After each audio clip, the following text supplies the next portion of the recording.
Hello mga ka-Butter Taste! For today's video, wala muna tayong tutorial. Babawi ako sa inyo soon kasi medyo na busy tayo. Tapos ipakita ko na lang din sa inyo itong pag-attach ko ng mga fondant toppers sa ating icing cake. Ang cake size natin is 6x7, tapos ang cake board natin dito is 12x12. Talagang nilakihan ko yung pinaka-cake board natin kasi meron akong i-attach ng mga fondant detail mismo sa board. Yung nag-order pala sa akin ito is ka-schoolmate ko siya nung college sa LPU Manila. Kahit nga sobrang layo, is akin pa talaga siya nag-order kasi nga taga San Fernando, Pampanga pa sila, tapos pinick up nila to sa Malabon. Kaya super thank you so much po. Yung ibang monthly milestones talaga is akin din siya umo-order. Kung di ako nagkakamali, minsan medyo mas mahal pa nga yung pinaka-delivery fee nila kaysa dun sa mismong cake na in-order sa akin. Pero go pa rin sila. Itong cake na to is for dedication nga nung kanyang baby. Kaya looking forward ako na sana sa atin din siya umorder ng pang first birthday ng baby niya. Alam nyo ba, super nag-enjoy ako gawin itong cake na to kasi super cute lang and sobrang minimalist lang din. Tapos yung sa sample niya pala is medyo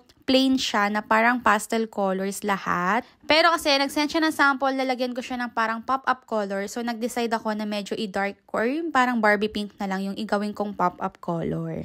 Kaya nagandahan din ako and super cute ng kinalabasan ng cake. Tapos ito na pala yung time na pinipicturean ko na siya sa picture area. So ito na yung finished product. Yun lang. Maraming salamat. Bye!